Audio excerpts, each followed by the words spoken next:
Hey guys, Andy here from Mediocre Hobbies coming at you with another video for the World Eater series.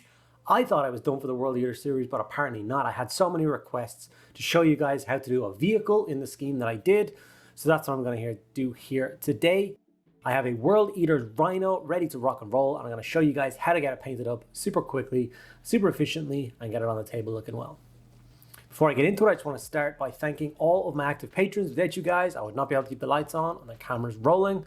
You guys make me able to do what I do, so thank you guys so much.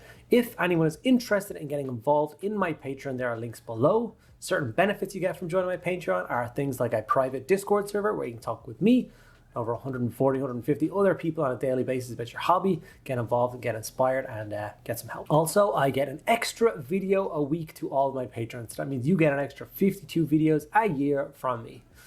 That's more videos than most other content creators put out in a year, full stop. But you know, that's just a bit of shade. Thank you guys so much. Let's get into the video. Okay, so this is my Rhino all built. As you can see, I've added some custom doors, both to the sides, back, top, and the front panel. These are all just 3D prints. Normally, when I do something like this, I would share links to where I got them, but I don't think the person particularly wants these files shared online that easily. So we will just leave that out for now. But if you do a quick Google image search for some World Eaters STLs, I'm sure you would find the doors no problem. The model was sprayed just pure black, and then I'm going to use the stippling technique, going from Rhinox hide to corn red into Mephiston red, trying to get that really nice kind of translucent fade throughout the colors, basically just getting real depth to the color. I'm going to be using the Artis Opus Series D dry brushes, which I am a colossal fan of. And I'm going to be using the same technique I did for like the Rogel Dorn tank and my Kratos Assault tank with the Imperial Fist and the Imperial Guard colors. As you can see, it starts with a stippling technique. So this is the way that these paints get applied with this brush, at least the way I like to use them. It doesn't give like a really solid block of color. It doesn't leave brush strokes. It's just so good. So obviously with the first coat, the brown, we want to get a nice kind of solid-ish coat. You can leave a tiny bit of black behind. But basically you want to get the brown on most of the tank. People may be wondering why in God's name that I start with a brown. Well, this brown is Rhinox hide, and it does definitely have a tinge of red to it, some warmth. And corn red is a red with kind of a tinge of brown to it. So there, it's a really nice color to transition to and from. So it works out a treat. Going from that, we're going to go into, like I said, corn red and do the same thing. We're going to stipple on again. This time it's going to be lighter. It's not going to seem that much lighter to the naked eye. You're not like actively trying to leave brown behind, if you know what I mean, but brown will get left behind because of the technique. Now it looks super bright and vibrant here. That's just because we're wet paint. You should never trust the color as you paint it on. Gotta wait for it to dry to see the true color. But as you can see, I'm going a little bit lighter around the vent parts and stuff like that, leaving a little brown in the recesses. That's going to act as like shadow and shading. This is a super quick technique as well. Like, it's an absolutely fantastic way to get a large number of vehicles painted up and on the table. Like if someone had told me, hey, I need 5 World Eaters Rhinos painted today, I'd be like, yeah, okay, I can get that done.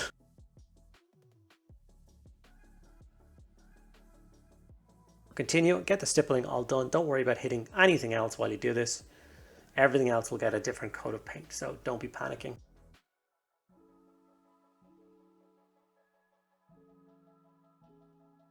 Sometimes when I'm unsure about like what colors I'm going to do later on, I just cover it all. So here's the corn red as it dried. As you can see, it looks like a solid coat, but if you pay attention, you can definitely see the brown kind of coming through,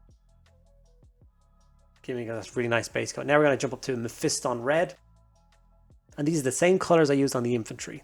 The armor got layered on all my corn berserkers, corn red, and then Mephiston red, which means this tank will blend in perfectly with the infantry of the army. As you can see, the color is super bright and vibrant as you apply it, making it look as though it's going to be a Blood Angels tank, but as it dries, it's definitely going to go more muted.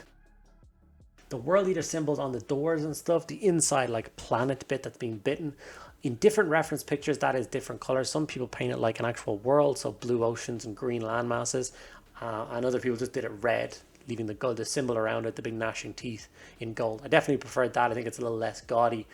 I'm not really a big fan of the ocean and the green and the world all over the tank. I mean, I can't imagine a World Eater Khorne Berserker sitting there painting little islands on a map over and over again every time it gets damaged in battle. So I definitely decided to leave that bit out.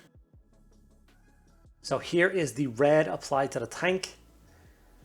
And I can definitely see the depth in color throughout the... I hope you guys can see that as well. Now it's time to block in some of the other colors. So I'm going to start with Abaddon Black. And we're going to do this in those kind of inner armor panels. I like breaking up those. It's only something I've been doing recently on Rhino chassis vehicles. But it's a lot of the same color on a Rhino. There's not a lot to break it up. Obviously, all these extra door bits will make a huge difference. But imagine you didn't have those. It would just be a bright red box. So adding extra details like this, I think will really help. Just take your time, paint in that section. Being careful, because like I said, the red at this point is pretty much finished, apart from some weathering that we're going to do in a minute. So getting a big smudge of black down the end of it would be pretty bad. Here it is with all the black bits blocked in. Now it's time to get working on the metallics. So we're going to start with Retributor Armor. And this is for all of those World Eater symbols on all the different sides. As you can see, this is super quick and effective because red is a beautiful base coat for gold. It makes it go on a treat. So one nice thin coat across them all and it will look really, really well. But once again, taking my time and being careful not to hit any of the other parts. This is quite a raised detail, but I'm not going to paint the sides of it. I can leave the sides red. It's just going to act like I said before, shade and shadow. As long as the top parts are nice and gold, no one's going to notice that. After that, we're going to go into silver. And a couple of details we need to do in silver. One is the tracks, and then the exhaust vents coming out of the top of the force stacks. Now, I'm using a large base brush here. I'm quite comfortable using this brush, so I'm comfortable that I'm not going to hit the red with it, even though I'm going quite fast. And what seems like quite a messy way. You guys might want to switch to a smaller brush if you don't have a steady hand or you're not too comfortable with that. Just when it comes to tracks, I like getting it. I hate base cutting tracks. It's one of my it's one of those things in the hobby that I never enjoy doing. So if I can get it done with a bigger brush, I will. Even the tops of these stacks, going in with the angled side of the brush.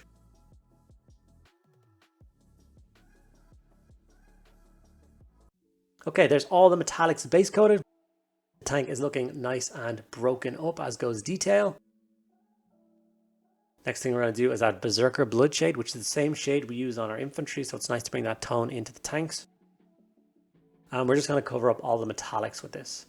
So that is all the gold and the silvers. I did the silver tracks as well with the Berserker Blood Shade.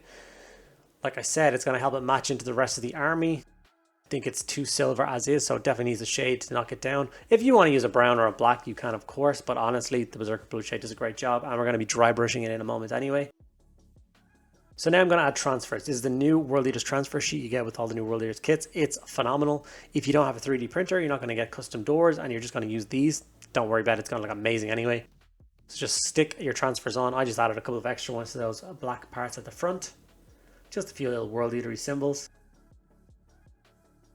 And then after that, I'm going to use some lead belcher again, and I'm going to dry brush the tank with silver very lightly, a little bit heavier across all the gold accents and details, but then a little bit lighter across all the edges and sharp angles of the tank to make it look like it's been weathered.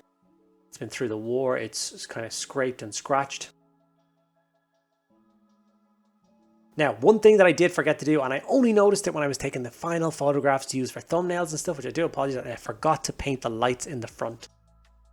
I did do them for the picture, so I stopped painting them, but I didn't get any footage of that. So what I did was I just gave them a solid coat of white. When that dried, I used NAS-dried yellow contrast.